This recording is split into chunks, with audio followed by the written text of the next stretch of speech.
Hey y'all, welcome back to Collectible Stonks. If you are new to the channel and like seeing the financial side of collectibles, consider hitting that subscribe button as I have several other Flesh and Blood, Pokemon, Digimon, and MetaZoo videos in the works. So today I wanted to talk a bit about the extended art / alternate art promo card that's currently making massive market moves, specifically one that initially baffled me as to why it was fetching such a high price, but after a bit of digging it made me completely change my outlook on it. If you think this sounds familiar, that's because I recently uploaded a video that talks about the promo card market as a whole, and for the most part, extended art cards have been exclusive to being promos.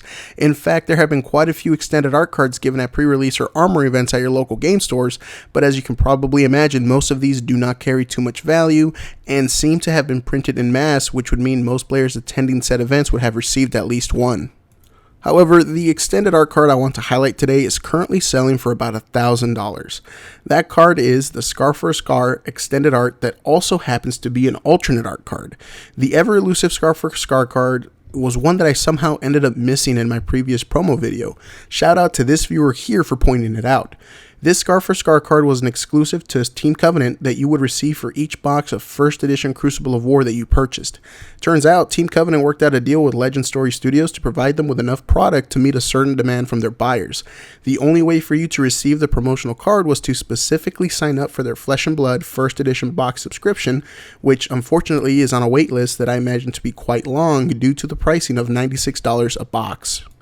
Anyways, Scar for Scar was simply the cherry on top that you were given for being a loyal subscriber.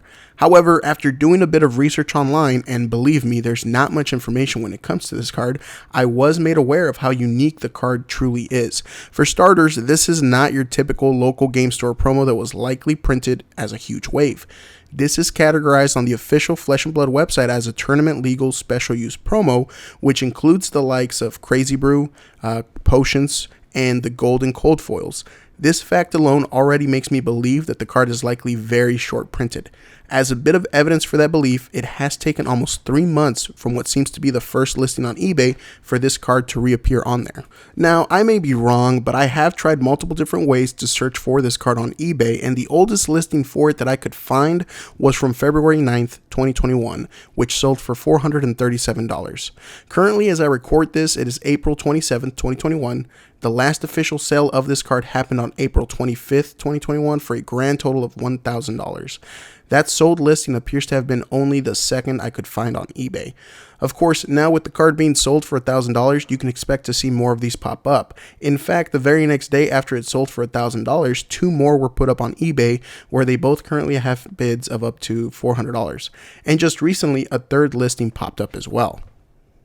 From what I can gather, Scar for Scar is a rather rare promo card that was only ever given to Team Covenant.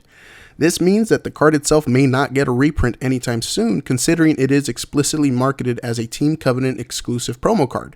So while Legend Story Studios has every right to reprint cards and promos, they may not actually reprint the retail exclusive promos such as this one. But as always, that's just my personal opinion. This may also be proven incorrect because if we look at what happened with Go Bananas, they provided Rudy from Alpha Investments a Patreon kit that included the Mighty Ape exclusive card, as well as a Crazy Brew Extended, which ended up being an armory event card down the road. But until they prove it otherwise, Scar for Scar will continue being one of the highest valued promo cards, and as I stated in the beginning of this video, I was initially very ignorant on what made this card so unique and why it was fetching such a high price. In the end, however, there are several questions that I hope we get answers to. For one, how many of these cards were officially printed? Knowing the official print run will help determine the actual scope of its rarity. 2. Is this a real exclusive, or will it be similar to Go Bananas, where they were also made available through another official partner of Legend Story Studios? I believe that knowing what the term exclusive promo means to Legend Story Studios will have a huge market impact on certain promotional cards labeled as such. And finally, what actually causes Legend Story Studios to reprint cards and promos? Because given how limited printing currently is, I can't see them worrying about printing old promotional cards like this one. Anyways, there's a lot more to learn about when it comes to exclusives and promos in general, given the reprint policy is pretty much open. Of course, as soon as we know more answers, I will make an official follow-up video. For now though, keep your eyes on those Covenant exclusives because they seem to be quite rare compared to the others. This has been Collectible Stonks. Thanks again for checking out the video. If you enjoyed it, consider smashing that like button. If you would like to watch more videos like this, consider hitting that subscribe button as well, as there are still plenty of videos in the works for Flesh and Blood, Pokemon, Digimon, and even MetaZoo. Thank you guys for all your support.